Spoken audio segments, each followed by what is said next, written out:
আসসালামু আলাইকুম সবাইকে টেকনিক ইজি এডিশনের পক্ষ থেকে জানাচ্ছি স্বাগত।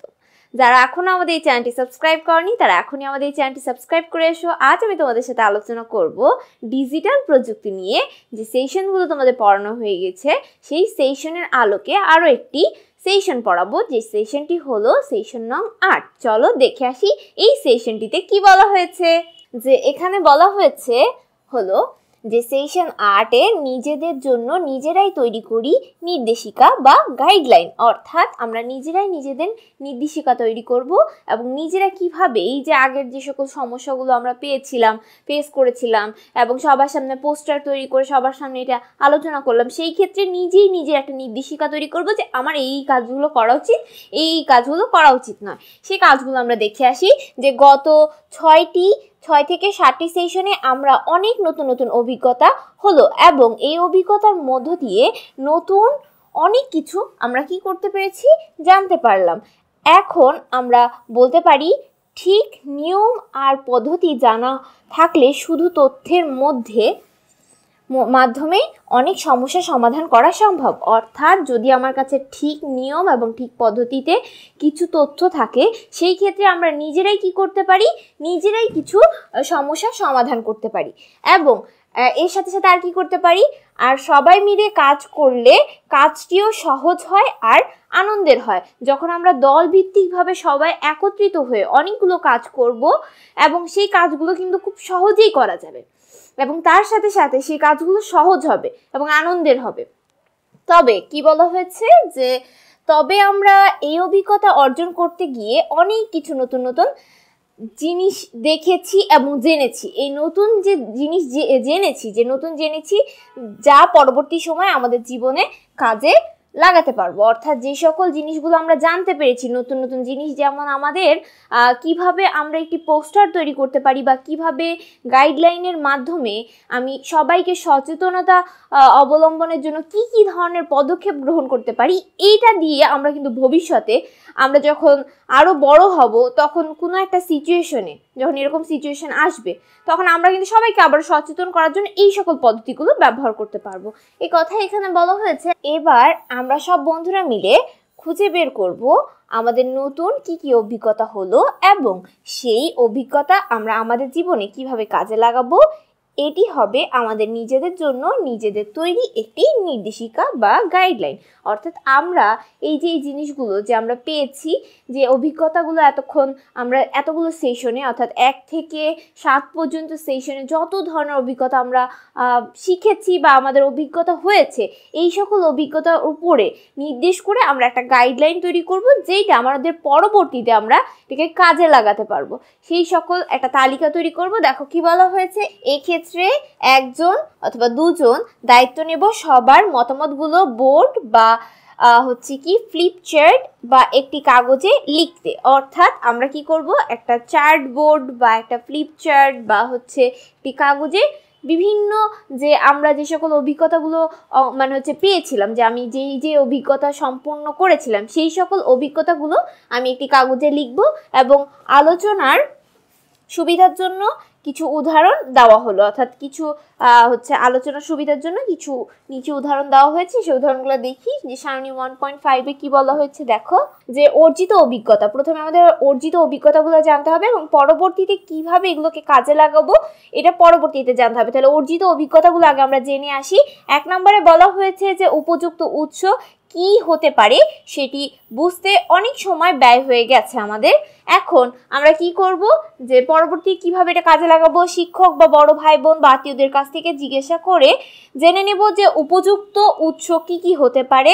এমন বিষয়বস্তু নির্ধারণ করব যেটি সম্পর্কে যথেষ্ট তথ্য এবং একাধিক মাধ্যম আছে এবং একটিতে না পেলে অন্যটি আমরা অন্যান্য মাধ্যম দিয়ে যেটা খুঁজে পেতে পারি। অর্থাৎ যদি আমাদের অভিজ্ঞতা হওয়ার পরে আমাদের কি করতে হবে, অবশ্যই এই সকল জিনিসগুলো আমি কোথায় কাজে লাগাতে পারি এগুলো আমি বড়দের সাথে ডিসকাস করে নিব, যে আমি কোন জায়গায় এই সকল কাজ ব্যবহার করব এবং পরবর্তীতে এই সকল বিষয়বস্তুগুলো অবশ্যই তথ্য যখন আমি কালেক্ট করব এই তথ্যের একাধিক মাধ্যম থাকতে হবে। এর মাধ্যমে আমরা কি করতে পারবো, এর মাধ্যমে কিন্তু আমরা বিভিন্ন কাজ অংশগ্রহণ করতে পারবো। পরবর্তীতে কি করব, এই তথ্যগুলোকে আমরা নির্দিষ্ট স্থানে প্রয়োগ করব। অর্থাৎ আমরা কি করতেছি যে তথ্যগুলো একাধিক পথে আমরা সেগুলো খুঁজে পাচ্ছি কিনা বা খুঁজে পেতে পারি, এইভাবে আমরা সেগুলো খুঁজে পাওয়ার পরে সেই তথ্যগুলোকে আমরা নির্দিষ্ট স্থানে প্রয়োগ করব এবং প্রয়োগ করার পরে সেটা সঠিক হলো কিনা সেটা যাচাই করব। অর্থাৎ তথ্য যে সঠিক কিনা, তথ্য সঠিক কিনা আমরা কি করব সেটা যাচাই করব। অর্থাৎ আমরা প্রথমে দেখব যে তথ্যটা কোথা থেকে আসতেছে এবং তথ্যগুলো আমি কিভাবে প্রয়োগ করব সেগুলো আমি বড়দের সাথে ডিসকাস করে নিব। ডিসকাস করার পরে সেই তথ্যগুলো আমি একাধিক মাধ্যমে পেতে পারি কিনা সেই সকল পন্থা অবলম্বন করে আমি সেই তথ্যগুলো খুঁজে নিব বা খুঁজে পাবো এবং খুঁজে পাওয়ার পরে সেই তথ্যগুলোকে আমি বিভিন্ন স্থানে যে প্রয়োগ করব সেই প্রয়োগ করার পর অবশ্যই সেটা যাচাই করব সেটা সঠিক আছে কিনা বা সঠিকভাবে প্রয়োগ করা হলো কিনা। আচ্ছা, এরপরে কি বলা হয়েছে দেখো, এরপরে বলা হয়েছে যে আরো একটি তথ্য দেওয়া আছে যে ইন্টারনেট থেকে তথ্য খুঁজতে গেলে আমাদের ভুল তথ্য নিয়ে ফেলি। অনেক সময় আমাদের কি হয় যে ইন্টারনেটে অনেকগুলো, আমরা আগের সেশনে বলেছিলাম যে ইন্টারনেটে বিভিন্ন ধরনের যে সাইট রয়েছে, যে সকল সাইডে তথ্যগুলো অনেক পুরানো হলে সেই ক্ষেত্রে সেই তথ্য বাতিল হয়ে যায় এবং নতুন নতুন আপডেট তথ্যগুলো গ্রহণ করতে হয়। সেই ক্ষেত্রে সেটা ভ্যারিফাইড পেজ কিনা সেগুলো লক্ষ্য রাখতে হবে এবং ইন্টারনেটে যখনই আমি তথ্য খুঁজে বের করব সেটা সঠিক কিনা সেটা অবশ্যই যাচাই করে নিতে হবে এবং যাচাই করার পরে আমাদের কি করতে হবে, এই তথ্যগুলো দেখো তো, এই তথ্যগুলো আমাদের এখানে কি বলছে যে হচ্ছে পরবর্তীতে কিভাবে কাজে লাগাবো, এই তথ্যগুলোকে আমি পরবর্তীতে কিভাবে কাজে লাগাবো সেটা জানতে চাওয়া হয়েছে। তো সেই ক্ষেত্রে আমি ইন্টারনেট থেকে তথ্যগুলো খুঁজে বের করার পর তো এই তথ্যগুলো আমরা কিভাবে কাজে লাগাবো সেগুলো এখানে বলা হয়েছে যে একটি ওয়েবসাইট থেকে তথ্য নিয়ে আরও কয়েকটি ওয়েবসাইটের সাথে এটি মিলিয়ে নিব এবং সেই সব ওয়েবসাইটে একই তথ্য আছে কিনা সেটা অবশ্যই যাচাই করব এবং যাচাইয়ের মাধ্যমে আমরা জানতে পারবো যে এটা সঠিক তথ্য আছে কিনা।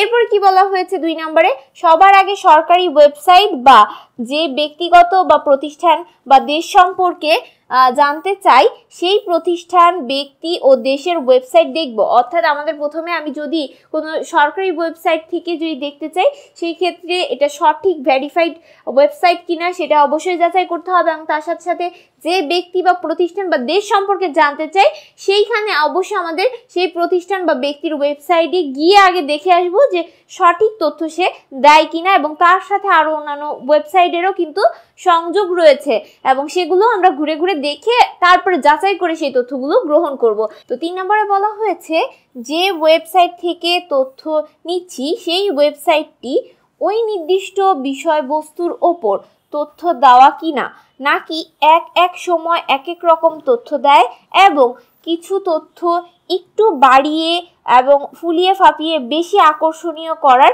চেষ্টা করে তা যাচাই করব। তাহলে যেই ওয়েবসাইটটা থেকে আমরা তথ্যগুলো নিচ্ছি সেই ওয়েবসাইটটার নির্দিষ্ট বিষয় এর ওপর আমাদের ডিপেন্ড করে আমাদের কি করতে হবে যে যাচাই করে নিতে হবে যে তারা কি মানে একটু বেশি বেশি বলে কি এগুলো আকর্ষণীয় করার জন্য এটা কি প্রচারণা করছে কিনা সেটা অবশ্যই আমাদের যাচাই করতে হবে এবং সেই ধরনের ওয়েবসাইট থেকে তথ্য নেব না যে সকল ওয়েবসাইট থেকে আমাদের তথ্যগুলোকে একটু বানিয়ে বলে বা তথ্যগুলোকে একটু ফুলিয়ে ফাঁপিয়ে বলতে গেলে একটু ঘুরিয়ে একটু আকর্ষণীয় করে তোমরা সাধারণত বিভিন্ন ওয়েবসাইটে দেখতে পাও যে প্রথমে যেটা বলা আছে সেটা ওখানে ভিতরে লেখা নেই।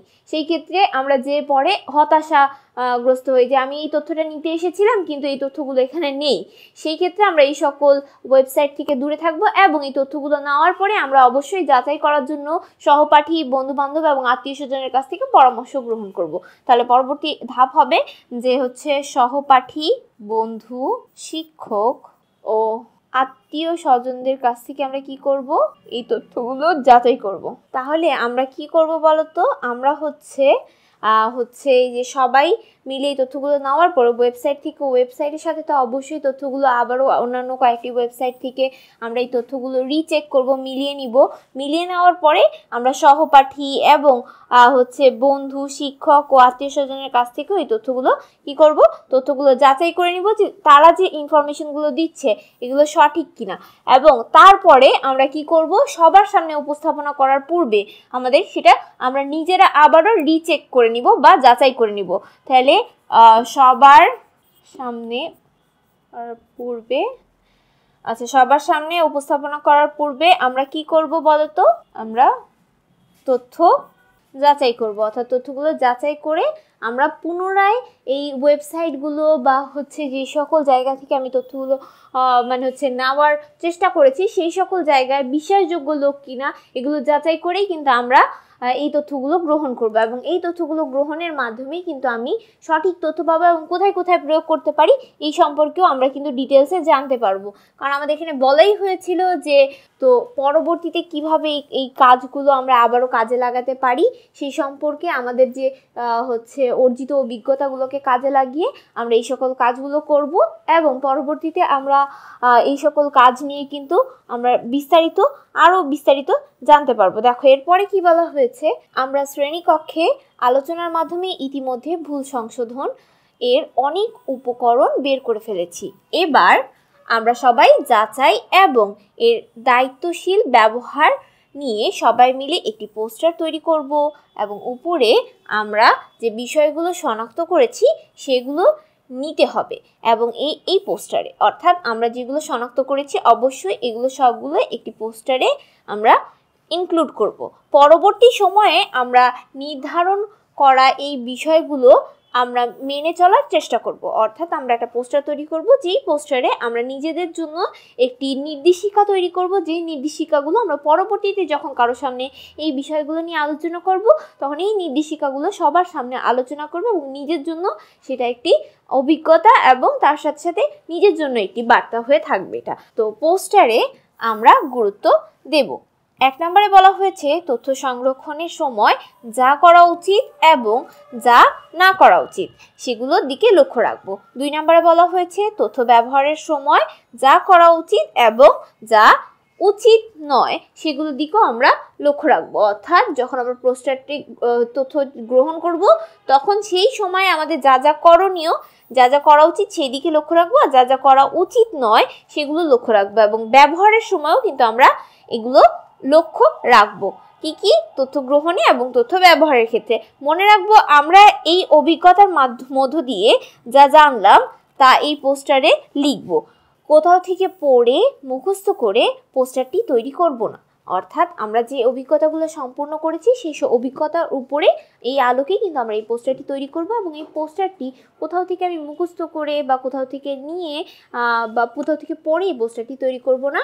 আমাদের শিক্ষককে আমরা অনুরোধ করতে পারি যে তিনি যেন অন্যান্য বিদ্যালয়ের শিক্ষকের সঙ্গে আমাদের তৈরিকৃত পোস্টারটি শেয়ার করেন এবং অন্যান্য বিদ্যালয়ের ষষ্ঠ শ্রেণীর শিক্ষার্থীদের তৈরি পোস্টারও আমাদের দেখানোর জন্য সংরক্ষণ করেন। তাহলে অনেক অর্জিত অভিজ্ঞতা মিলে আমরা আরও দারুণ দারুণ ব্যাপার জানতে পারবো, অর্থাৎ আমরা অনেকগুলো হচ্ছে স্কুল মিলে যদি করি, মানে অন্যান্য বিদ্যালয়ের থেকেও যদি আমি ইনফরমেশন নিই যে তাদের অভিজ্ঞতা কি হয়েছে, তাদের অর্জিত অভিজ্ঞতাগুলোও যদি আমরা জানতে পারি সেই ক্ষেত্রে আমরা নতুন আরও তথ্য পাবো, নতুন আরও জিনিস আমরা সংরক্ষণ করতে পারবো এবং আরও নতুন নতুন ব্যাপার সম্পর্কে জানার মাধ্যমে কিন্তু আমরা খুব সহজেই তাদের অভিজ্ঞতা আমাদের সাথে শেয়ার করে বা আমাদের অভিজ্ঞতা তাদের সাথে শেয়ার করলে আমরা কি করতে পারি, অনেকগুলো অভিজ্ঞতা নিজেদের সাথে নিজেরা গ্রহণ করতে পারি এবং এই মাধ্যমে কিন্তু আমরা কি করতে পারছি যে নতুন নতুন অভিজ্ঞতার সাথে সাথে আমরা নিজেদের নির্দেশ দিতে পারছি বা নির্দেশিকা তৈরি করতে পারছি যে কোনগুলো আমাদের জন্য জরুরি, কোনগুলো আমাদের জন্য জরুরি নয়। এই সকল চার্ট কিন্তু আমরা খুব সহজেই জানতে পারবো অন্যান্য বিদ্যালয়ের শিক্ষার্থী থেকে এবং নিজেদের বন্ধুবান্ধব এবং আত্মীয় স্বজন ও শিক্ষকের কাছ থেকে। আশা করি তোমরা এই পর্বটি বুঝতে পেরেছো। পরবর্তী পর্ব দেখার জন্য সবাইকে আমন্ত্রণ জানিয়ে এখানেই বিদায় নিচ্ছি। আসসালামু আলাইকুম ওয়া রাহমাতুল্লাহি ওয়া বারাকাতুহু।